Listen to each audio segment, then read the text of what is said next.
Welcome back to FM Storey. Today we've got another video where we're giving the club £1 billion. As with the last experiment, like this with Ajaccio, we're going to let the game decide who gets the money based on the season preview. Unlike with the last one, with Serie A, we're not going to go for the team who are predicted to finish bottom, and you'll see why when we get into the game. Will the club that gets the money be able to make it all the way to the top of the league and challenge the likes of Napoli and the Milan clubs, or will they tread water despite the massive bank balance? In the Motherwell and Carlisle versions of this experiment, the money lasted 25 years. With Ajaccio, it barely lasted 10 seasons. Will the money last a long time, or will they blow through the £1 billion even quicker? It'll be interesting to see if they look to improve the infrastructure and set them up for the long term, or whether they just go gung-ho on transfers and wages. Obviously, the main thing is going to be staying in the division first of all. If they get relegated, then that could see them burn through the cash even more based on the wages that they would be paying in Serie A. We're going to start looking at the situation at the beginning of the first season and come back at the end of each of the first 5 seasons, and then we'll see how they're getting on from there. Before we do get started, if you do enjoy the video, please let me know in the comments, and don't forget to hit the subscribe button. And without further ado, let's get going. So the intention going into this was to go with the team predicted to finish bottom in the season preview. Unfortunately, with Serie A, there's a slight problem for this season in that Juventus's points deduction seems to have made them favourites to finish bottom somehow. So what we're going to do is we're going to give the £1 billion to Cremonese, freshly promoted out of Serie B for the 22-23 season.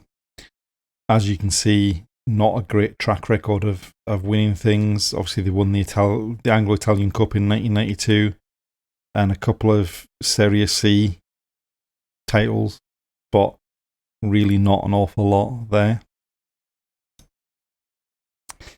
In terms of facilities, we're looking at a ground 14,500 capacity. Whether they'll be able to expand that or whether they'll need to move to a new stadium, we'll find out. Whether they might not even, as with the Ajaccio, they might not even get that far, having blown through the cash. In terms of the rest of the facilities, they've already got excellent training facilities and good youth facilities.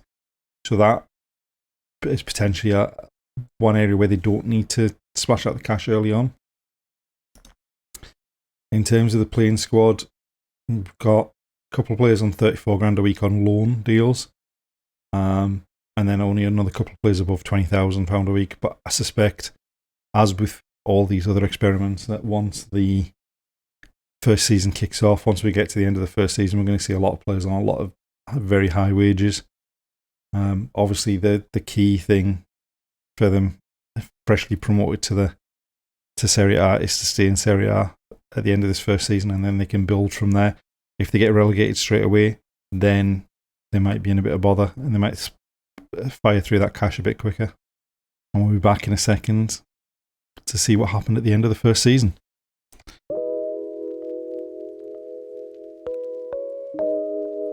We've made it to the end of the first season, and Cremonese have had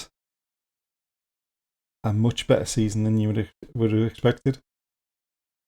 It looks as though, I mean, obviously they finished 10th, but it looks as though they were actually in 9th going into the final day of the season. They've ended up finishing a good 15 points clear of relegation, despite that minus 14 goals. They only scored 28 goals in 38 games, so there's obviously an issue there. But relatively, they've conceded few goals as well. So looking at this season, they got off to a pretty decent start. They beat Lecce, drew with Roma, and beat Juventus in the first couple of weeks of the season. Then September, didn't win a game. In fact, lost every game. October, lost 3 out of 5. But then coming back after the World Cup in January, 3 games won on the bounce to start them off. And then March, beginning of April, everything was going well. And then from sort of the middle of April onwards, they had a bit of a downturn, only winning 2 of the last 9 games. As far as the Coppa Italia is concerned, they beat Brescia in extra time in the first round, and then lost to Regina on penalties in the second round. So not exactly the best start to the season there. Transfer-wise, they seem to have spent a bit of cash, particularly in January. 6.75 million on Johan Berg Gudmundsson, 7.25 million on Mohamed Diamande, 3.5 million on Gallo from Lecce, 9 million on Lapusin on deadline day as well. And looking at the wages, obviously the players that they have brought in, the Diamandes, Gudmundssons, Gallos, are at the top end of and Lapusin are all at the top end of the wages. But the wages haven't increased by as much as you would necessarily have thought they would have done. So I don't know that. I think everything seems fairly okay in terms of what they've spent. They've had a great season in terms of finishing 10th. Looking at what they've got in the bank balance, they have spent about 250 million in this first season. They've cleared any loans and everything like that, so things are looking okay, but that's an awful lot to have spent in the first season. And they're going to need to get themselves into European football, I think, to be able to sustain that kind of spending for any kind of length of time. And we'll see if they can manage to do that in season 2.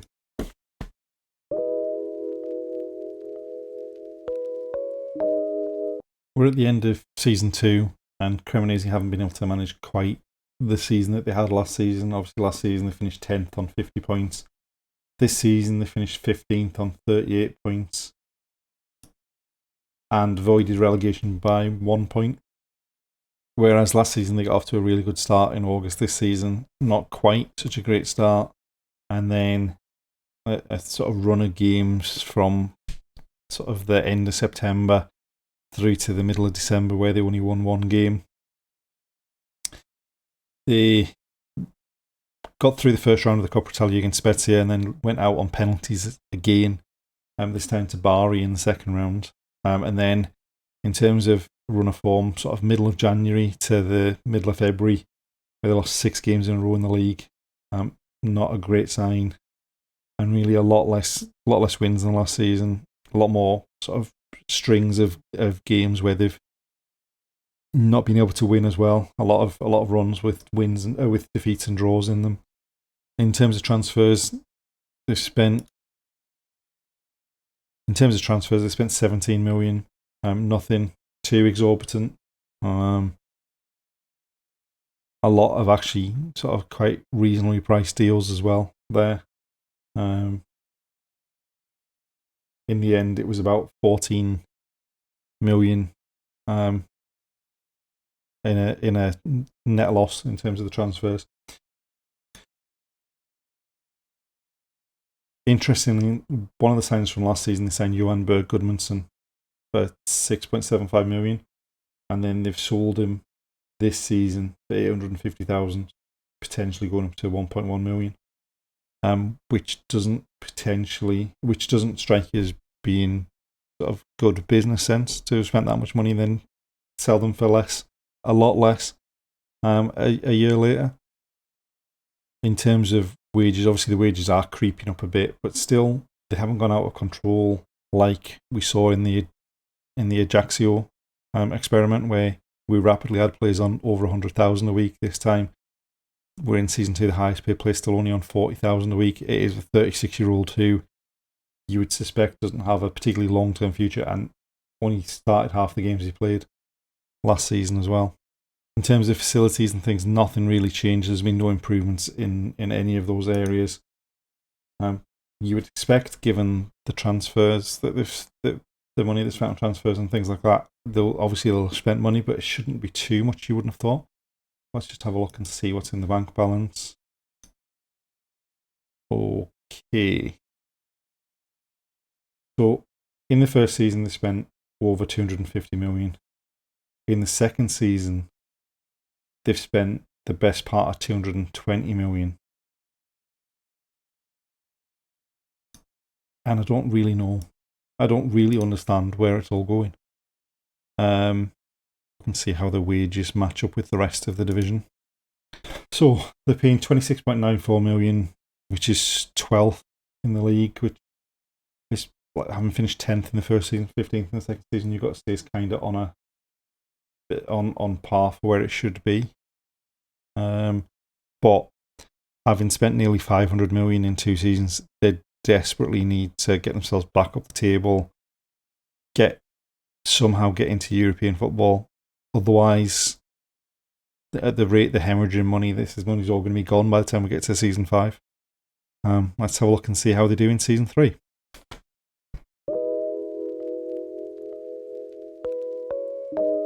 End of season 3 with Cremonese, and things are not looking particularly brilliant.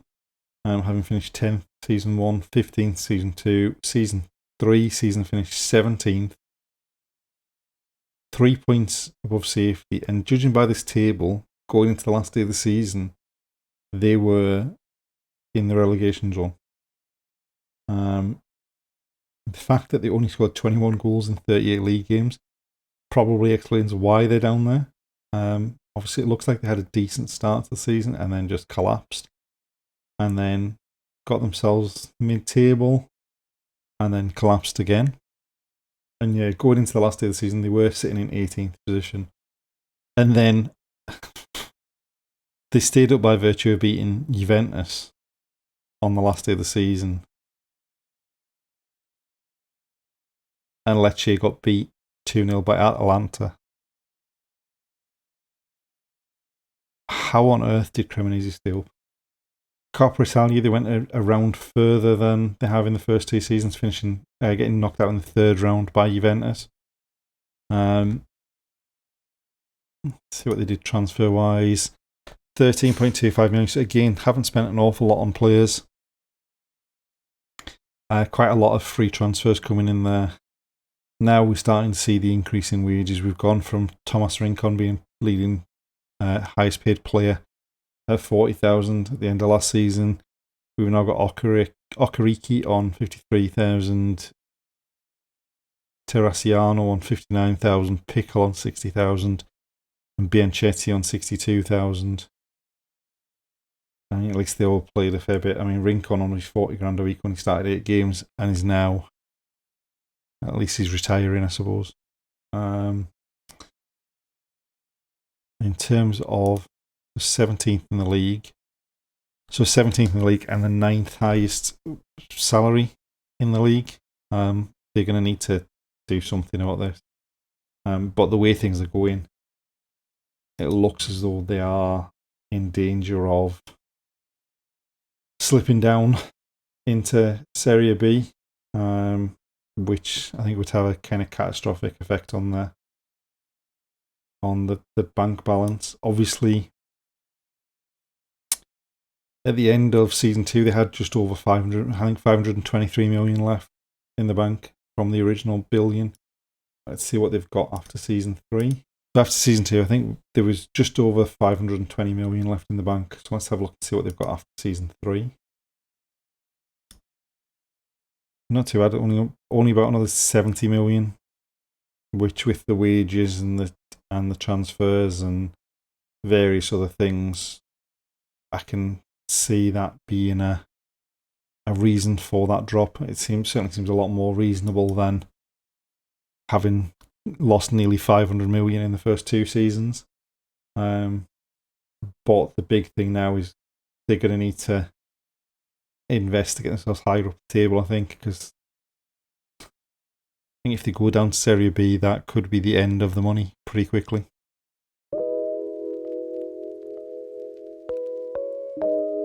So the end of season 4 sees a slight improvement on the end of season 3. And in season 3, Cremonese finished in 17th place, and we're in the bottom 3 going into the last day of the season.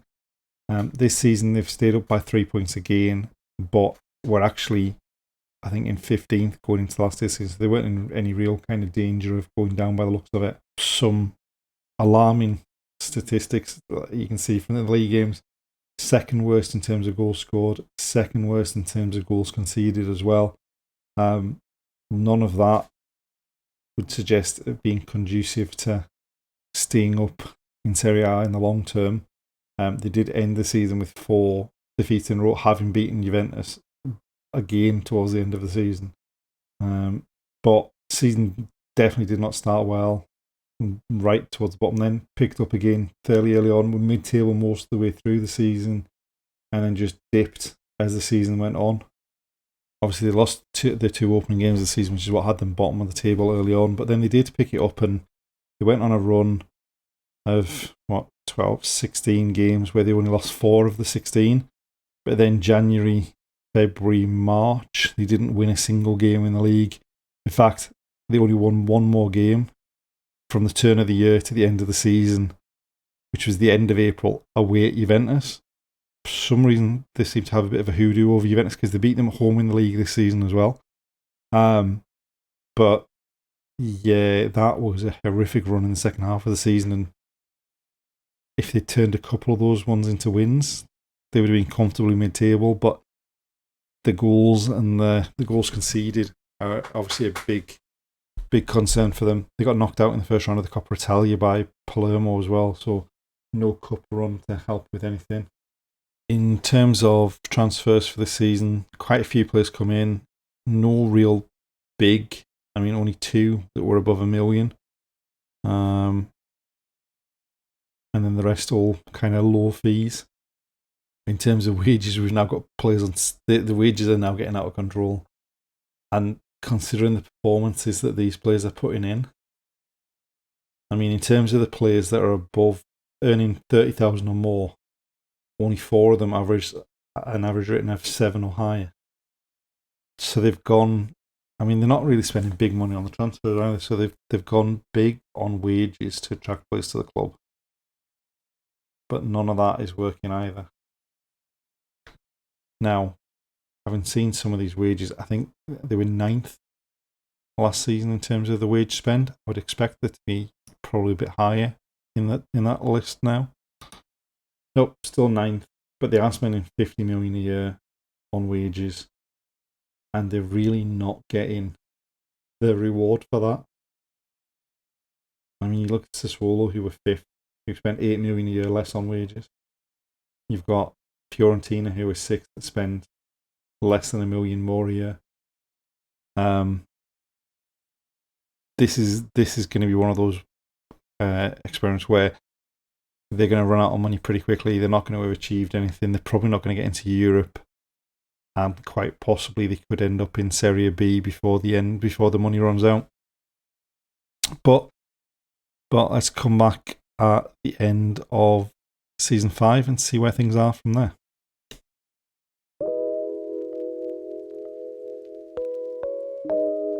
We're at the end of season 5, and Cremonese still in Serie A. They stayed up again just. There was 4 points clear of relegation, back to finishing 17th. They lost the last 5 games in the league, although they did include Napoli, Roma, Juventus and Milan. So you would probably expect the team at the bottom to lose those games. But poor start to the season, a bit of a mini sort of improvement, and then back down to the table, improved in the second half of the season, and then on the back of those 5 defeats in a row, dropped down to 17th to finish the season. As we can see, knocked out in the Coppa Italia first round again. Only won 2 of the first 10 games in the league. And another bad run in November and December. And this year they didn't get the victories against Juventus, which they've had in the previous years, and that end of season run pretty bad. Only scoring 26 goals in 38 games is the massive glaring concern. They have improved the defence. They're now sort of mid-table in terms of defence, as opposed to being like the second worst that they were last season.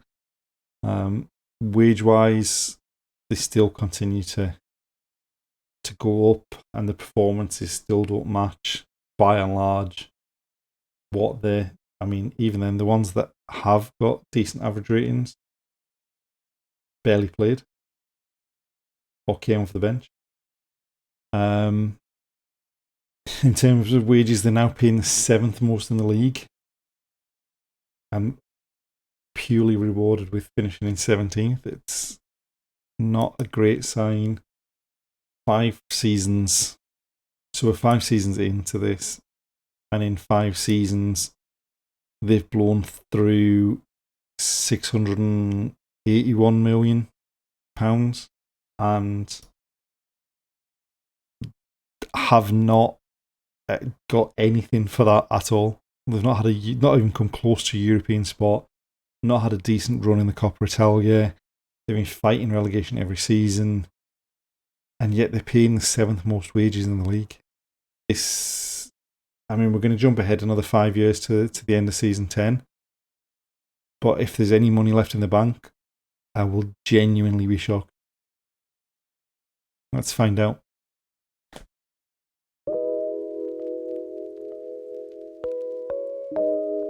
So we made it to the end of season 10, and they are currently in Serie A and finished 13.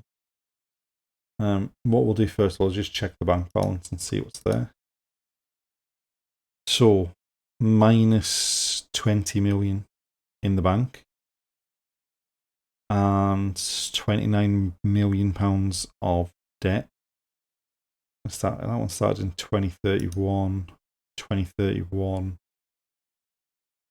So the £1 billion lasted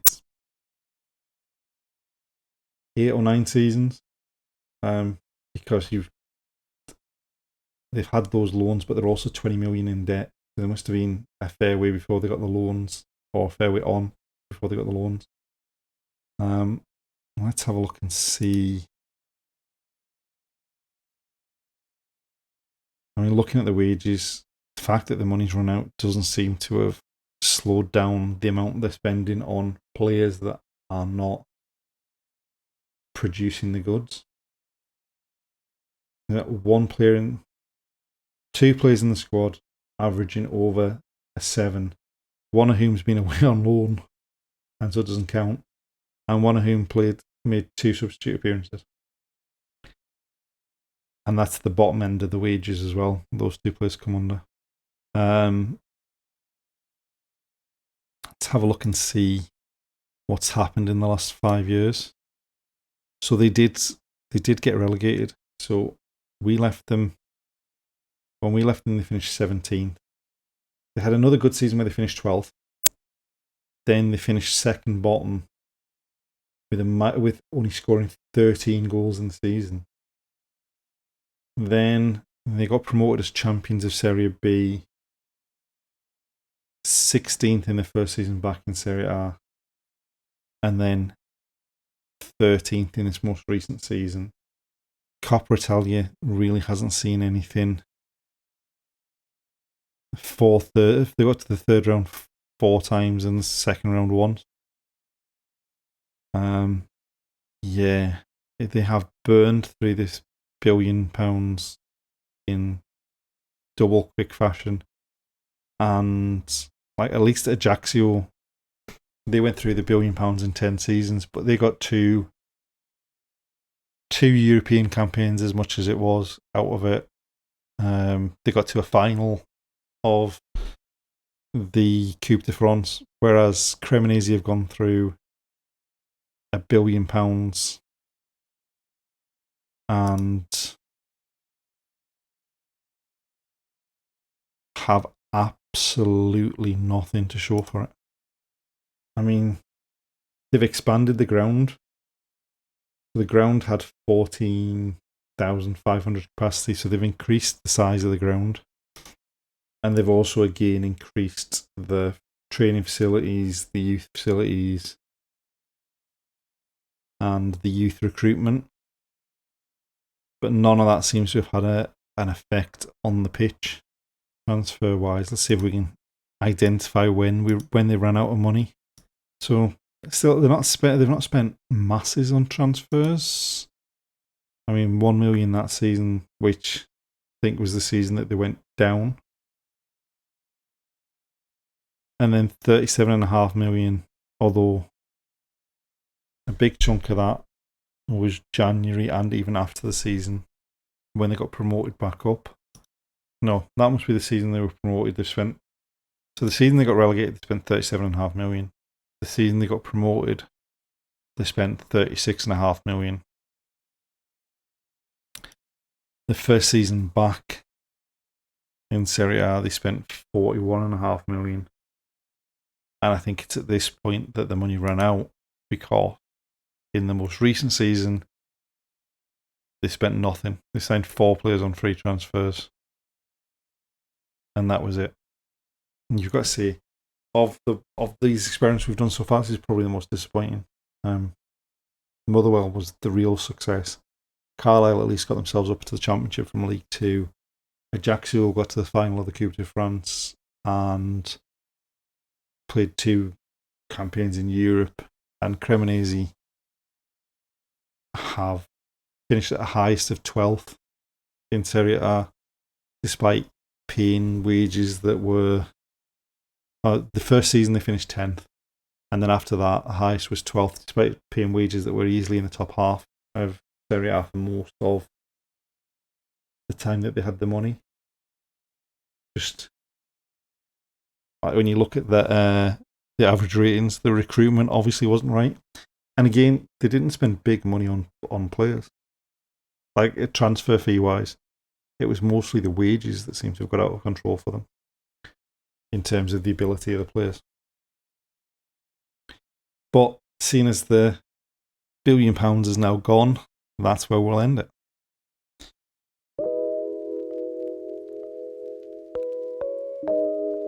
And there we have it. I think, probably, as I said, probably the most disappointing of these experiments so far. Like I said, the other ones all had some form of positivity about it.